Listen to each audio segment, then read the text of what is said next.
Lori's family is speaking out after her sentencing, and Arizona is ready to get their hands on her. We're going to talk about that and some of the highlights of it in today's video.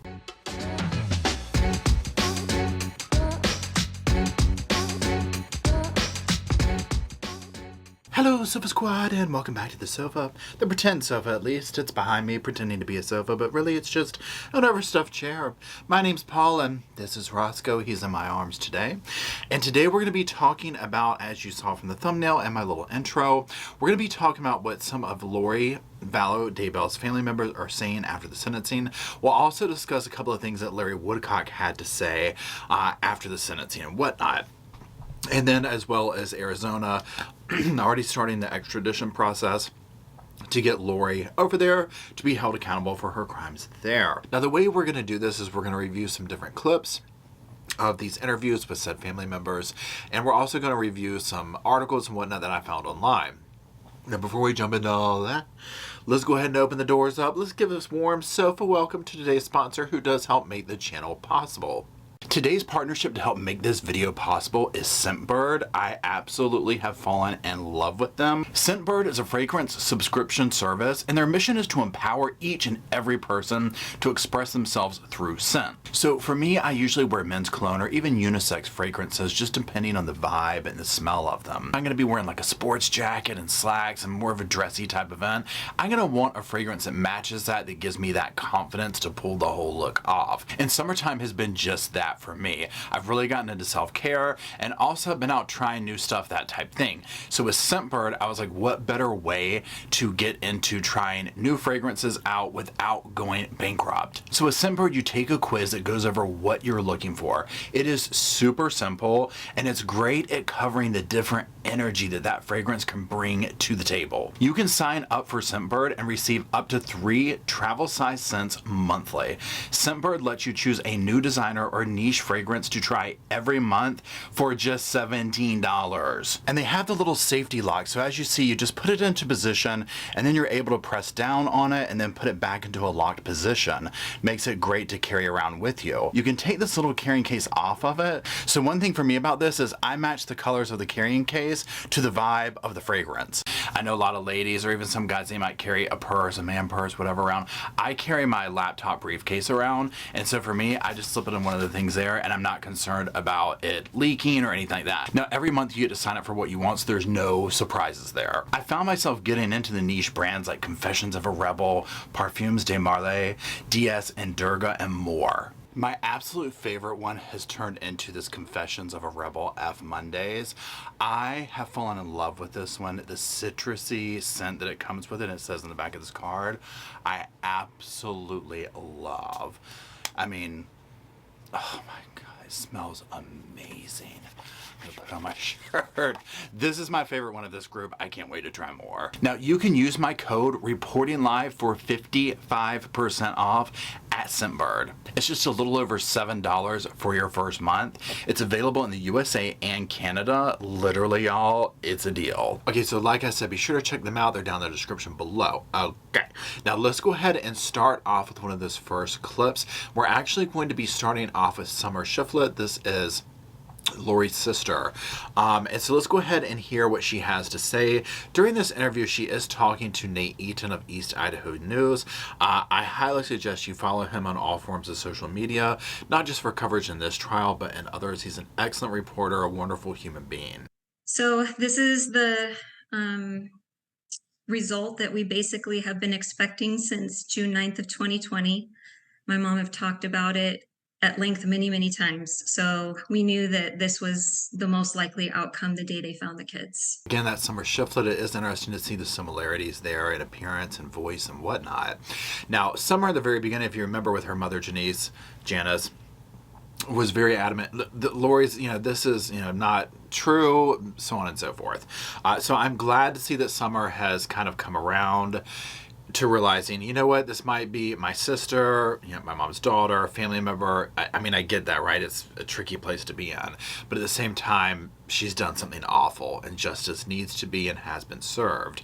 So let's continue. Not a surprise on the sentence. I mean, it's very bittersweet because that's my sister. Um, so it's hard to know that that's the result, but I also understand it and understand that justice was served for Tylee, JJ, and Tammy today. It's not what I want for her, but it's also fair. And I mean, what more could you really sit here and say or expect, right? It's like, okay, like I just said, this is your family member. Of course, you don't ever want to see that happen. And especially in this context, I mean, this was a brutal crime of which Lori has still never taken any accountability for. So of course, you don't want that for a family member, right? But you also don't want what happened to the victims in this case to happen either.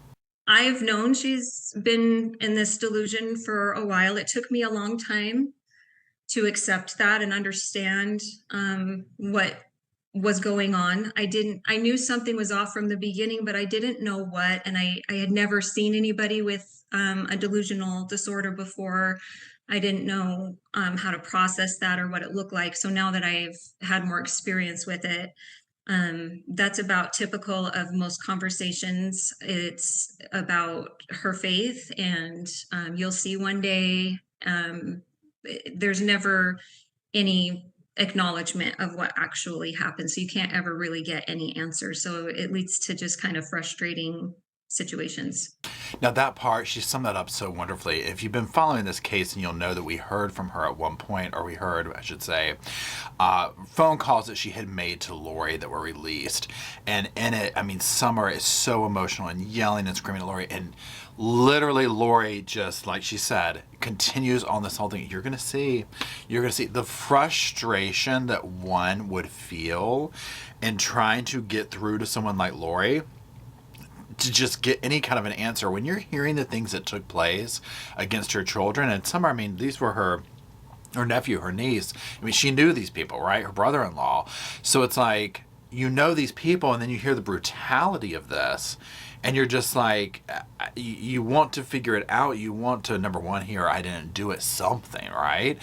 And you just don't get any of that from Lori. I can only imagine how angering it is. And we'll hear from some of her other family members, I mean, to where they're just like, oh yeah, we're over it, girl. You're used to this. Is the Lori you've known? Is that what you're saying? No, not the Lori I've known. No, she was not like this before. I mean, this didn't start.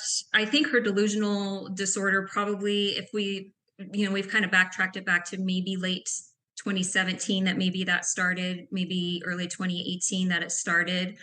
But she wasn't talking like this then.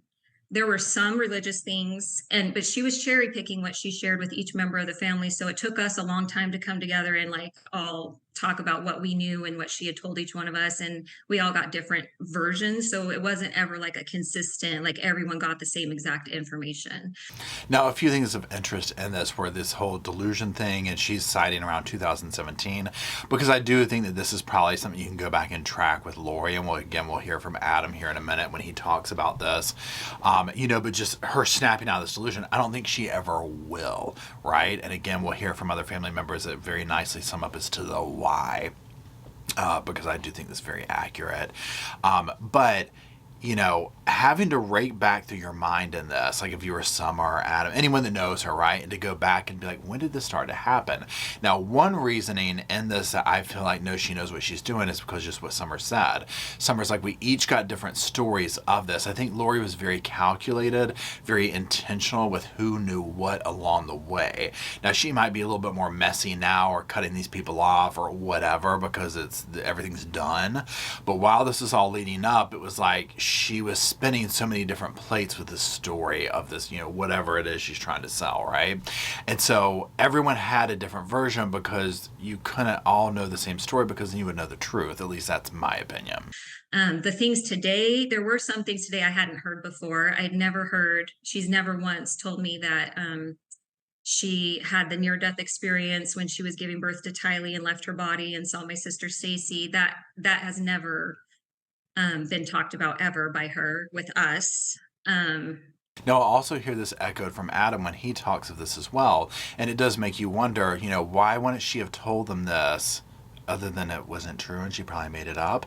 Because I do think what Lori does is she sits in her cell and she cooks these stories up, and she was like, this is what I'm going to go here with this. And it's always some form of a religious something or other, that gives her this access to more powers and knowledge than any of us mortal beings would ever have, the whole story. And so for somebody to get up here and be like, yeah, I never heard about that, to me that's very telling, because I'm just like, yeah, because probably it didn't happen. But there were also things that I knew to be true that she was saying, like Tylee's time in the hospital with pancreatitis and her abuse by her father and things like that I was aware of. So interesting to hear about the pancreatitis thing, that, okay, yes, this was real. This is a scenario, that whole thing going down there, because again, Lori paints out to be this horrifying, day in, day out struggle, and it could have been, but Lori also makes sure to accentuate her own part, her own struggles of having a daughter with that. It's so bizarre to listen to what she said during her sentencing speech and how much she aligned herself as a victim in all these scenarios. So I need to hear from outside sources what was the status of Tylee and her health, not from her mother, because her mother is going to make it out to be a self-serving thing for herself. Any way she can garner attention at anyone else's expense and name, she's going to do. Yeah, I wasn't able to make it there in person today, and I didn't really want to have it read in by somebody else. And I know from my own experience of talking, like writing to Lori or talking to Lori, I tried really hard. I begged her not to go to trial to begin with and not put everybody and herself through that. I tried everything to reason with her even ahead of the trial. And I've known from my experience that she's not open to hearing what I'm saying. She's not responsive to the things I'm saying. She's just doing what is in her mind that's real and right, in her delusion. Now, again, very interesting to hear Summer say this, because just like that phone call that was released, a while ago, it was very clear that Lori didn't want to hear anything she had to say, right? It was like she's in her own thing on right here. So I can appreciate what Summer is saying in this moment of, didn't want to go, whatever. Now, what we're going to do is, I have the statement here. I'm going to put it up on the screen. Now, we're not going to read through the whole thing because it's huge. You can pause to read if you want to on each thing. But I'm just going to highlight a couple of the things throughout it and then make some commentary on it. And we're going to start off with what I have on the screen now, the second paragraph. We heard some powerful victim impact statements, and many of them capture great qualities about Tammy, JJ, and Tylee. Our hearts go out to all of the family members that have been hurt and affected by these crimes. A lot of people have inquired about Tylee, and we would like to share some of our experiences with her. While words can't do her justice, the beautiful girl that we know and love shines through our poor attempts to honor her. Now it goes on to talk about when she was born. It says that she was extremely bright, learned how to do everything, roll over, walk, talk, read, and many other things earlier than expected. She describes her as a little mermaid. She says she remembers visiting her at age 2, almost 3, and she got in the pool with no floaties and swam all around the pool. And she says that Tylee was extremely clever, witty, hilarious as a little girl, even from a young age. Now let's go ahead to the second page here. And it does say that she lived a happy life and a hard life, and that she was adored by her immediate family, especially Colby. And it does go on to talk about the pancreatitis, that she had a very painful disease, and each time she had an attack, she was in the hospital for 10 days, and would have been longer if Lori had not advocated for Tylee with her doctors. She talks about going to visit her, and she says that Tylee loved Lori more than anyone, and Lori was right there helping her with schoolwork so she wouldn't get behind, and coming up with fun things to do that she could do, and arranging visits from school friends, and these are the times that she was in the hospital. Now, on the third page here, she describes her as very artistic. She says that she tested out of high school at college-ready levels in every subject, got her driver's license, and she took a job with my husband's chiropractor office for her first job. Now, she goes in to describe a night that Tylee spent the night at her house when Riley was born. She says she'll never forget how beautiful her little face and huge tears in her gorgeous blue eyes that rolled down her slightly pink cheeks, and watching her shake with emotion when Colby texted her a picture of her first little niece. Now, Summer will continue saying that I know how much Tylee adored Colby and JJ. I wasn't able to witness her relationships with her stepbrothers, Cole and Zach, as much, but I know her love and respect for them was present. When Charles was shot, Tylee was the one who pushed her mother to tell them. Tylee was also responsible for tracking down the kennel that Charles had placed Bailey in when he left Houston so that they could bring him home. Now, on this last page here, it says the world would have been a better place with Tylee in it. The world would have been a better place with JJ in it. We will always be grieving grief-stricken of their untimely deaths and are beyond sad that they were betrayed by their very mother, by the very mother they loved. There are no excuses for Lori's actions regarding Tylee and JJ, but we do see that she is mentally ill. It's such a tragedy that this beautiful, bright girl and most precious little boy were murdered, but that in no way reflects on the wonderful people that were and the many contributions that they were poised to make in this world. And I'm glad to see Summer bring, a shine of light on all of this stuff and to really accentuate, Tylee and her story and her life and whatnot, and also to bring acknowledgement of, that Lori took their lives. This was, a very heinous act done, and how much all the victims had to offer the world had they been able to stay in it, and how much they had already brought into the world themselves. Now let's move forward here and let's watch a few clips with Adam Cox as Lori's brother. He's going to be talking with Court TV with Vinny. Good old Vinny, our favorite true crime Mr. Vinny. We do love him. Make sure to subscribe to him as well on all platforms and check him out. And let's hear what Adam has to say. When I first realized that she was going down a weird path is when I was standing in her kitchen with her and her telling me that she was becoming an immortal being. And I talk about that experience in our book, about, the things that happened after that. But to hear her talk about how I never heard the near-death experience where she said she died and came back. So when you have delusion, I'm not so sure how delusion works. Now, interesting here that he also says he never heard the story of the near-death experience and whatnot. No one seems to know the story, but, possibly, the little cult following that she had with these people, they probably heard stuff like this because it aligns her to be, better than or more knowledgeable or whatever. And again, we hear Adam going into the delusional thing and all that type of stuff. I do find that interesting as well. So let's continue forth and hear what else he has to say. Do you think she will ever reach a spot one day where she does come to realize? I don't know. I mean, that's the question. Does she know what she's done? Does she truly believe what she said in court yesterday? Or is this all fake, and is she just trying to save face? No, I don't think anybody knows the right answer to that, because none of us are in her head. I think we all want to know that. But if it comes out and she was in a delusion, she comes out of her delusion and realizes what she did, I don't know how she could live with herself. She'd probably just want to kill herself. Well, it sounded like she wants to be dead anyways, of what she said yesterday. Excellent question by Peyton, and Adam brings up so many points that I think we all question. Does she believe the stuff that she's saying, or is this just something that she made up? That type thing. And also the very ending thing, he was like, well, it sounds like she's kind of ready to go on, right? I mean, that's how she makes it out.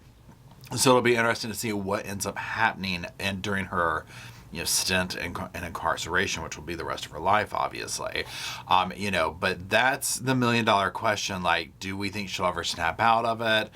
So on and so forth. I mean, I personally don't, but I don't think that it's all real, if that makes sense. I think a lot of it is manufactured by Lori. Now let's move on to yet another interview. This is between Justin Lum. Again, excellent interviewer, excellent person. Make sure you subscribe to him on all platforms, and he's going to be talking to Lori's uncle during this.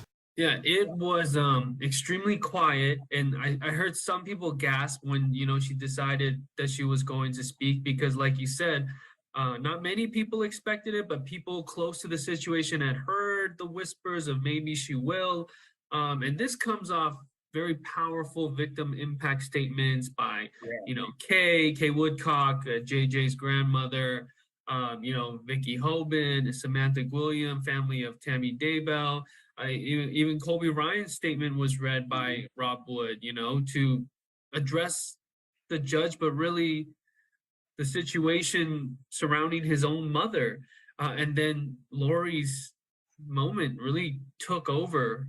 Now, this is an excellent way that Justin presents this, because, that is how it went, right? Like, when you're watching this and you hear all these victim impact statements, and again, it just all lines up. Lori's going to speak. It's like to overshadow all of this.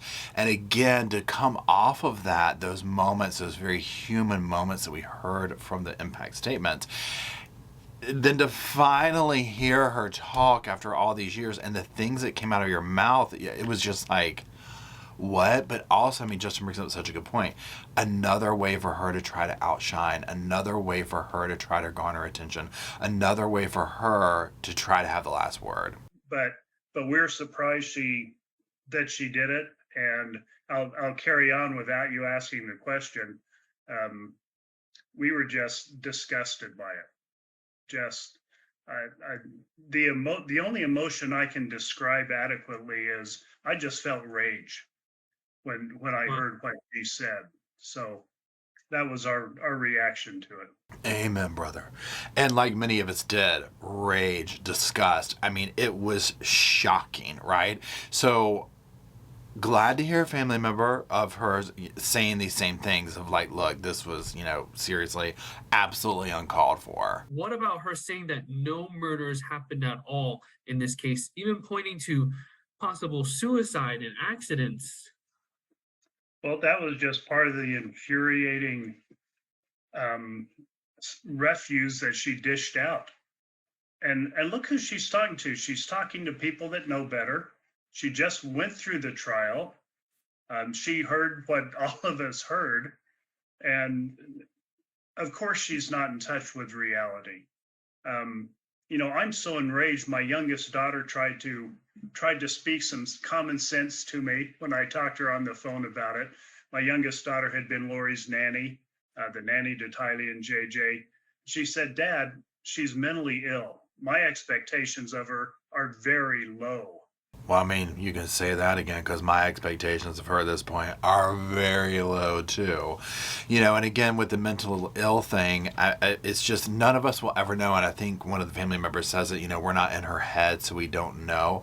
That's the $1 million question of how much of it is real and not, right? Because I just feel like a lot of it is hammed up. Now, again, I'm not a doctor. I haven't interviewed her. I don't know her or any of this stuff. It's just kind of going based on, what seems to have happened. And something definitely seems to have happened, a switch in her mindset that kind of eroded over time. But again, it's very clear she still knows right from wrong. And I think that's the part that she's trying to ham up, is that delusional part, to ham up to that. Because again, and I think it's Rex who will say this about, if you admit that it was all a farce, well, then you're left at the end of the day with, what you did to your children, right? So she's going to have to cling to that. And again, I think he'll say this in a clip coming up. So let's continue. And I'm just enraged by it. There's just mental illness isn't an excuse to dish out what she dished out. Amen again, brother. He's speaking some truth in this one.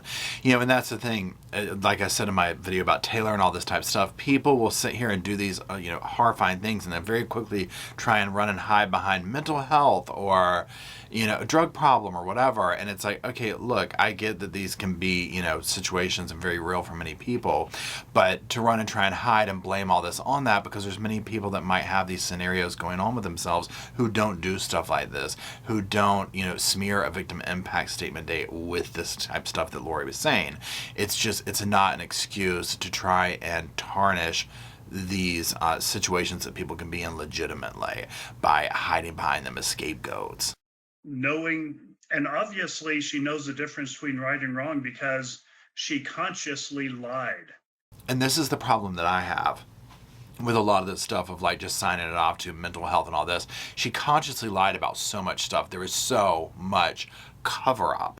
If she were so mentally ill that she couldn't make conscious decisions, she would have spewed the same stuff she spewed to get Alex and Zulema and the Melanies involved, stuff about zombies and she had to kill them for their own good. She didn't say any of that because she consciously knew that wouldn't get her what she wanted. So she was aware, she was making conscious choices on what she made, and it just disgusts me. I mean, again, amen, brother. He brings up such valid points with this. And this is what I'm talking about. She's making these, like he said, conscious decisions along the way of changing the story and doing this. And again, just look at the cover up, right? Just look at the cover up. So all of a sudden, where we're at this level of, no, this is this. And, I'm going to heaven and I'm going to meet everybody and you'll see. And I mean, again, maybe her mind snapped a little bit after all this and is clinging on to that. Again, for this very reasoning of you have to, right? Because the only other option is to admit what you did, which we're never going to see that come from Lori. Now, one thing I want to do is I want to take a few minutes and listen to some powerful words that Larry Woodcock had to say after sentencing and whatnot to the public. So let's take a moment and hear those. It's time for healing. That is the one statement that I will agree with that the defense attorney said. Absolutely agree. It's time for healing. And I love that he said that's the one statement that I'll agree with that the defense attorney said, because again, some of the words come out of the defense attorney's mouth. I was like, oh, what? You know what I mean? This whole thing about hope and this and that and all that. You know, I was just like, dude, I get you don't have much to work with, but my God, I mean, come on.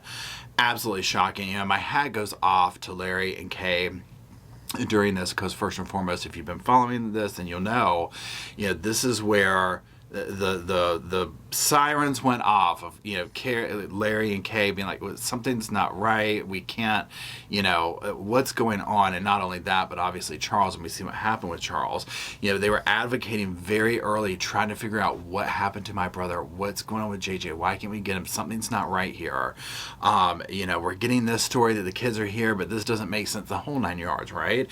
And then how much they've done. I mean, I just can't imagine going through something this traumatic at this stage in life, right? I'm just like, oh my God. So anyways, let's hear what else he has to say. It's time to heal. It's time to get past this. It's time for us, to everybody, to look out for everybody else. If you see something bad, say something. Again, more power to you, ma'am. This part right here, and one thing that I have enjoyed listening to Larry and Kay is the words of wisdom and whatnot. You know, because one thing, if you follow me, you know, I very much enjoy the true crime aspect, or one aspect of true crime that I enjoy is the psychological aspect and the human experience part, because I think there's something to be learned from those who are put into these situations that they don't ask for. Nobody wants this in their life, right? Or to lose loved ones in this manner, and how they get from A to B, how they wake up every day after that, how they move on, and the people that they become. And Larry and Kay are good examples of this. And I think they've been really good, like, role models in that, and sharing their wisdom of this is, you know, how we have survived and made it through a horrifying situation like this. We owe everything. How simple would this have been if somebody would have just simply stood up and say, this is enough of this bull. This is enough. We're not talking about murdering people. We're not talking about people dying. We're not praying for people to die. That is sick. Let's please don't allow this to happen again. I mean, my God, yes, sir. That's the frustrating thing with this. And, you know, and we sit here, we see all these previous interviews with all these players in this game, and the things that they're talking about that you're just like, why would you even entertain any of this? Why would you even entertain any of this along the way? It's so clear. So many red flags were going off. Why, like you said, why didn't somebody say something? And I mean, Charles, I'm not speaking of people like that. I'm speaking of, you know, the Zulemas, the Melanie Gibbs, you know, these characters who, when we heard the story, you're just like, what? You know, like, what part of this were you even okay with? You know, and again, how simple it would have been if somebody had stood up and said, this is not cool, right? You know, this is not right. Look, no, okay? Maybe it could have made a difference, you know, I don't know. But I so thoroughly agree with that. Now let's take a moment and let's talk about this extradition, and we're going to do this by looking at some screenshots of a news article that I put up here, and so I'm going to go ahead and put those on the screen. We'll go through it. Now, as you see here, it says local news warrant filed for Lori Vallow in Maricopa County ahead of extradition plans. A warrant for her arrest was filed in Maricopa County on Wednesday, according to a Superior Court docket. Now, this is by Erica Stapleton and Phoenix. The process to extradite Lori Vallow Daybell to Arizona is underway. All right. A warrant for her arrest was filed in Maricopa County on Wednesday, according to a Superior Court docket. A note below the filing says the warrant was filed for extradition proceeding. The prosecutors plan to extradite the so-called Doomsday Mom to Arizona after she was sentenced for several felony crimes. And it just goes into that about, for their children. It says, according to court records, Vallow Daybell faces 2 more conspiracy to commit murder charges in Maricopa County. One charge is from a Chandler case connected to the death of her 4th husband, Charles Vallow. In May, another indictment was unsealed for a case out of Gilbert, revealing that Vallow Daybell is facing a second conspiracy to commit murder charge for allegedly trying to kill her niece's ex-husband, Brandon Boudreaux. Boudreaux, unlike the other victims, is still alive. Thank God, right? It's very fortunate. It says a spokesperson with the Maricopa County Attorney's Office said the extradition process from Idaho to Arizona could take several months. Within a week of sentencing, Arizona needs to get an executive agreement to extradite Vallow Daybell. According to the spokesperson, the Arizona governor's office will need to start that paperwork. And it goes on, about the request and whatnot. It says once Idaho approves, Arizona has 30 days to pick Vallow Daybell up and bring her into custody in Arizona. So there you have it. So then again, all these other cases are going to be coming through. Now, Arizona still does have the death penalty on, the state does this. So I'm very curious to see what's going to come down the pipeline with this. Clearly, she's never going to see the light of day again. Doesn't need to see the light of day again, and is going to be completely tied up. One would hope she would simply plea out to avoid continuing to put families through the trauma of trial and whatnot. Now, again, it depends on what they want, right? They might want to go through with that. And then to me, it's up to them, right? If she was willing to do a plea deal, if they were down with that, obviously, right? It's a no-brainer on that. It's whatever the families would be okay with. But I hate to see them continue to be dragged through court over and over, especially seeing now there is no redemption, there is no self-evaluation, there's no reflection on Lori's part. She still is more delusional than ever, still digging her heels in, still lying and saying she had nothing to do with this and whatnot. There's no accountability. So that part is very frustrating. It'd be one thing if there was some level of that maybe with each trial we got more to, I'm sorry, I can't believe this, but no, right? She's absolutely not. And it would be curious. The only thing I'd be curious to see is what would she say after sentencing, for Charles and Brandon? Would she just completely deny it or try and tell us that Charles loves her and, he's doing fine and yada, yada, yada, right? Brandon is still alive to speak, right? So, we don't need the other side intel from Lori on that. So, there's that. Okay, it's a lot to swallow. Again, the keywords here for me: rage, disgust. I couldn't believe that she had that to say, and I was glad to see the members of her family, kind of take this turnabout. And again, a lot of it, like when you get with Summer and stuff like that, I get that this is, a very close family member, and so it's that weird zone there. And Lori has destroyed not only the lives of people and their families, but her own family. These crimes spread out to so many people, so many generations. So I'm curious to see what you all think. Now, also, don't forget to check out today's sponsor, Scentbird. All their stuff's down in the description for up to 55% off. Be sure and check that out. And also, let me know what you think down in the comment sections. What did you think about the speeches? Do you agree with them? And the speeches, by what I mean, is statements from the family. Did you agree with them? What were your thoughts on it? Now, Mr. Roscoe says if you're still watching, we greatly appreciate it, and he asks that you drop some sofas down in the comment section for him. And until we meet down in said comment section, I'll see y'all there.